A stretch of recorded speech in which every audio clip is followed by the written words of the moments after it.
Buenas tardes a todos. El día de hoy vamos a estar llevando a cabo la sesión correspondiente a la semana 10 del curso de Sistemas de Gestión de Calidad. Y el día de hoy vamos a estar platicando de un tema muy relacionado a la última sesión que tuvimos, que hablábamos un poco del tema del Six Sigma. El día de hoy vamos a estar hablando del tema del control estadístico de procesos en cuanto a temas de mediciones individuales para gráficos de control. Entonces, vamos a estar viendo un poco el tema de cómo se monitorean los datos individuales, la detección de variaciones, las anomalías y aplicación en manufactura y servicios. Entonces, vamos a estar viendo todo este tema de gráficos de control. Es un tema un poquito técnico en algunos temas porque vienen algunas fórmulas y demás. No nos vamos a meter tan a detalle en el tema de las fórmulas, ya que no es un curso como que busque el hacer ejercicios de este tema, sino que mostrar las ventajas de poder utilizar estos métodos, de poder utilizar estas herramientas, y sobre todo conocerlas a fondo, ¿no? ¿Cuáles son los beneficios, cómo los usamos y cómo los aplicamos? Entonces, el día de hoy vamos a estar platicando un poco de eso. También les voy a mostrar un pequeño video que habla del tema de los gráficos de control, que la intención es darles un poquito de contexto de qué son, de qué nos referimos y demás. Entonces, vamos a dar inicio con esta introducción a este tema tan relevante. Primeramente, nos preguntaremos, ¿qué son los gráficos de control? Los gráficos de control son herramientas estadísticas que permiten supervisar el comportamiento de un proceso a lo largo del tiempo, tal cual, distinguiendo variaciones normales de las causas especiales. Entonces, esto nos ayuda a detectar los principales beneficios que estamos buscando con la implementación de gráficos de control es detectar anomalías, que es identificar variaciones fuera de lo esperado, como se visualiza en la imagen, donde se visualizan algunas gráficas y de repente se ve un pico que dices, oye, ¿sabes que este comportamiento no es normal? Nos vamos a validar y podemos detectar esas anomalías que pudieran estar afectando al proceso. Buscamos que nos dé estabilidad. Esto nos ayuda a mantener el proceso dentro de esos parámetros normales o predecibles de los que siempre hemos hablado, y nos ayuda pues a mantener el proceso estable, ¿no? Prevenir defectos, nos ayuda a evitar desperdicios antes de que ocurran.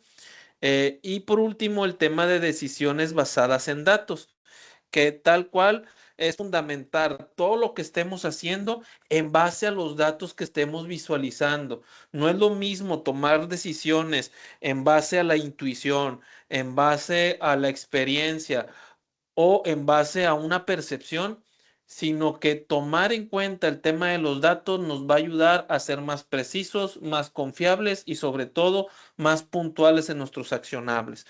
Entonces, aquí voy a hacer una pequeña pausa porque les quiero mostrar un video donde se explica el tema de la importancia de los gráficos de control y de su uso.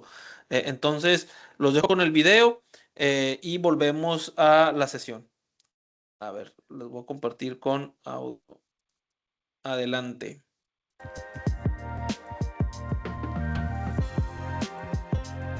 Un gráfico o diagrama de control es una representación en la que se muestran de manera cronológica los valores de las mediciones de alguna característica de calidad, con el fin de poder identificar y predecir posibles circunstancias anormales en el proceso que impacten en la calidad del producto. La aplicación adecuada de esta herramienta permite a las organizaciones realizar un análisis rápido de sus procesos y con base a ello tomar acciones preventivas o correctivas. Los gráficos de control se pueden agrupar en gráficos de control por variables, como peso, altura y espesor, y gráficos de control por atributos, como la cantidad de defectos en una muestra. Será la característica de calidad a medir la que determinará el tipo de gráfico de control a utilizar, Sin embargo, para una correcta aplicación de estos, se sugiere verificar que se sigan los siguientes pasos. Seleccionar el proceso.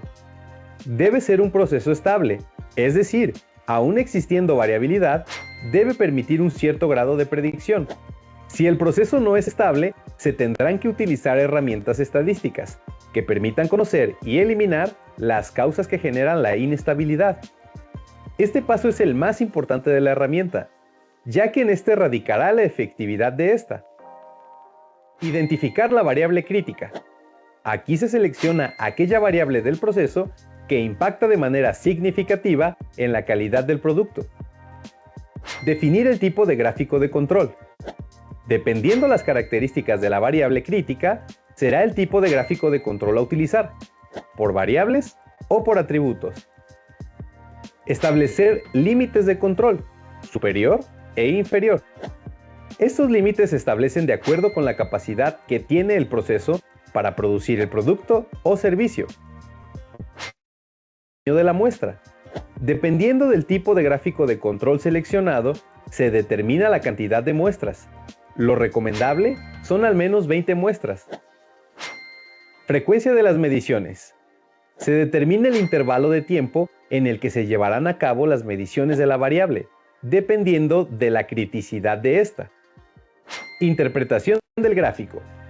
En este paso radica la utilidad de la herramienta, ya que aquí es donde se identifican patrones o comportamientos del proceso, los cuales pueden ser comunes, es decir, aquellos que son propios del proceso y no podemos evitar, o especiales, aquellos que provocan una variación excesiva y deben ser corregidos. La variabilidad en los procesos es claramente indeseable y el objetivo de los gráficos de control es el de reducirla lo más posible, o al menos mantenerla dentro de ciertos límites. Esta herramienta contribuye a la mejora de la calidad de los productos y en algunos casos puede dar lugar a la mejora de los procesos. La correcta implementación e interpretación de un gráfico de control en conjunto con un sistema de gestión de calidad permiten a las organizaciones garantizar la satisfacción de sus clientes al ofrecer productos que cumplen con las expectativas de estos. ¿Ya conocías esta herramienta? ¿Tu organización cuenta con gráficos de control? Déjanos tus experiencias en los comentarios y comparte este video a quien creas podría interesarle.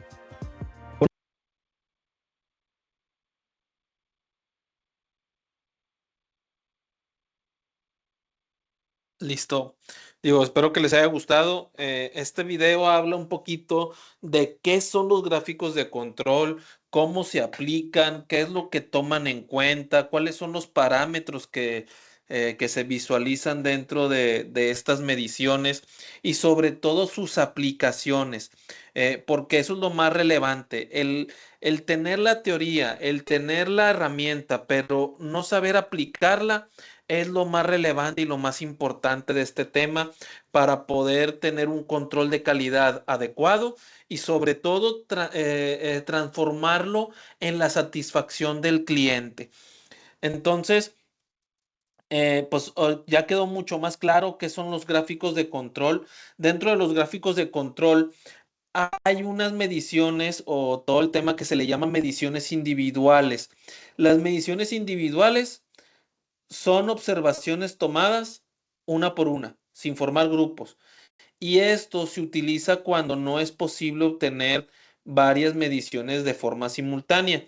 Ejemplo, el tema de la temperatura, registrada cada hora en un proceso continuo, peso del producto medido en cada unidad fabricada, tiempo de entrega de cada pedido procesado y tiempo de atención de cada cliente en servicio.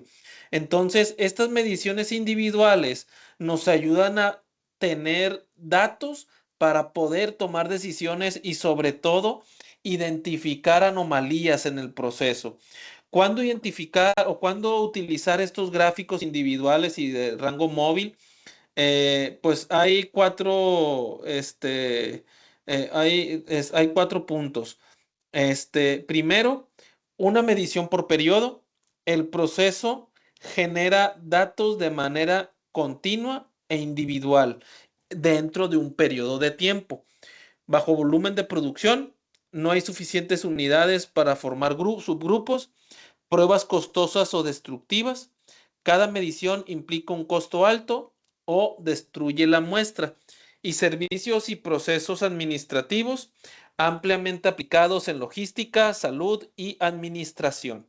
Entonces, esto pues nos ayuda a poder saber cuándo utilizar estos gráficos y sobre todo de qué forma utilizarlos, ¿no? Eh, Después de que hablamos de cómo utilizarlos, debemos de saber cuál es la estructura de estos gráficos. La estructura de estos gráficos, tal cual es un registro, registra cada observación individual del tiempo y compara contra tres líneas de referencia. Uno es el tema de la línea central, que podríamos decir es el promedio de las observaciones y es el comportamiento normal de un proceso. El límite superior, que es, oye, ¿sabes qué? No sé, imaginemos el comportamiento de una moneda, del dólar, por ejemplo. Oye, venimos en un comportamiento muy estable, con una línea horizontal durante el tiempo, sin haber variaciones importantes, y de repente hay un pico hacia arriba. Ese pico hacia arriba se tienen que establecer límites superiores que nos marquen que es un comportamiento normal. Oye, ¿sabes qué? Del dólar estamos en 17.10 y un comportamiento normal es que suba a 17.50. Oye, si pasa de 17.50, ya es mi límite superior. Entonces, esos datos son los que nos marcan que hay un tema, hay una anomalía o algo sucedió para que se diera ese resultado y tenemos que ir a accionar para que ese comportamiento vuelva a su comportamiento normal. Y el tema del límite inferior, que es tal cual un pico hacia abajo, que es el límite que tenemos para poder tener un comportamiento mínimo para que podamos tener un proceso o un comportamiento esperado en el tiempo. Entonces, este gráfico, y hablamos de un gráfico importante, el gráfico de rango móvil. Este gráfico, ¿qué es lo que mide? Mide la variabilidad entre las observaciones consecutivas y es el complemento indispensable del gráfico anterior. Digo, esta es la fórmula, no voy a entrar tan a detalle ahí. Su propósito es detectar cambios bruscos en la dispersión del proceso y confirmar su estabilidad. La regla clave es que ambos gráficos deben analizarse conjuntamente y un proceso puede parecer estable en el I, pero inestable en el MR. Entonces, nuevamente, el gráfico I monitorea el comportamiento central del proceso y detecta cambios en la media, dispersiones, ¿no?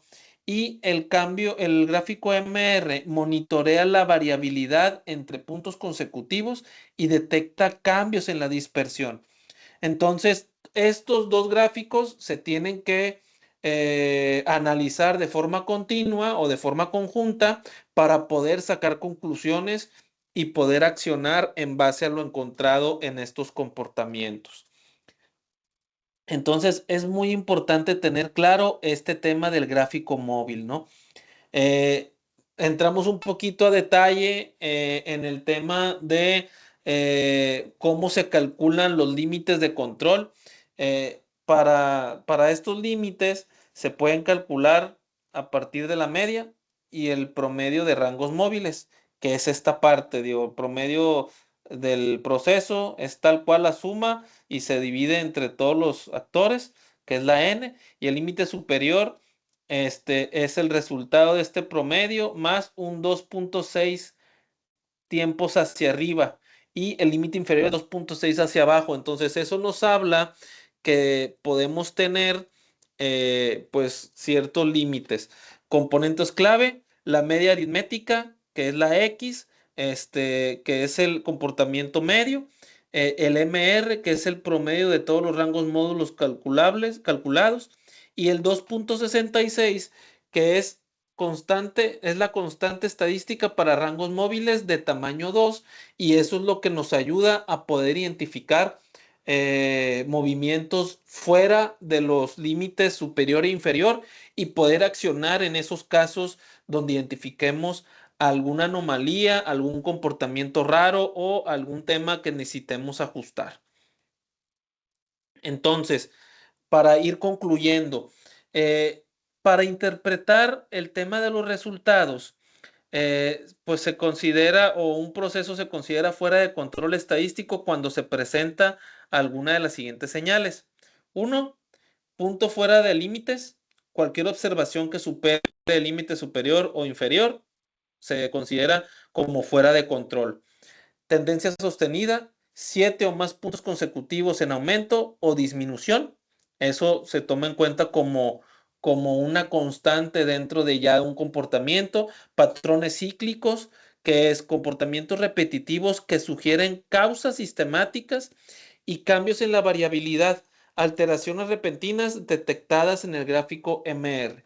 Entonces, estos gráficos o esta interpretación nos ayuda a poder sacar conclusiones de lo que estamos visualizando en los datos y a partir de ahí generar los accionables necesarios que necesitemos estar estableciendo para poder meter dentro del control a esos casos que estamos visualizando que se nos están saliendo fuera de los límites establecidos.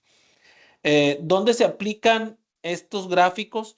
Se pueden aplicar en la manufactura, como el tema del control de peso, espesores y dimensiones de productos. En la logística, donde le podemos dar seguimiento a los tiempos de entrega y costos por envío. En servicios, que también se puede aplicar en el tiempo de atención al cliente y duración de procesos administrativos. Y salud, que es donde pues tiempo de espera de pacientes y consumo diario de medicamentos, donde también se pueden estar sacando esas variabilidades. Por último, y para cerrar la sesión del día de hoy, podemos concluir 4 puntos relevantes. Uno, el tema de control sin subgrupos, que son las mediciones individuales, permiten monitorear procesos donde no es posible agrupar esos datos. Análisis dual o IMR. Gracias.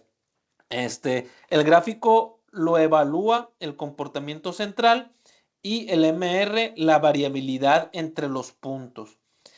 3, la detección temprana. Nos ayuda a identificar causas especiales y nos ayuda a evitar problemas de mayores costos y de mayores, podríamos decir, reducciones en los defectos.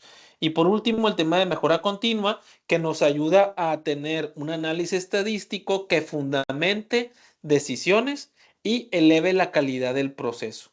Entonces, como una reflexión final, podemos decir, lo que no se mide se puede controlar y lo que no se controla se puede mejorar. Entonces, pues con esto cierro con esta frase. Solamente me queda decirles cuáles son los pendientes. Hay una tarea por ahí, hay un cuestionario que hay que contestar de estos temas. Se los encargo mucho. Y pues bueno, digo, solamente me queda agradecerles el tiempo, su espacio. La grabación va a estar disponible el día de hoy durante la tarde y pues cualquier duda, cualquier tema, quedo a sus órdenes y estamos en contactos por medio de la plataforma. Muchas gracias y que tengan buena tarde. Hasta luego.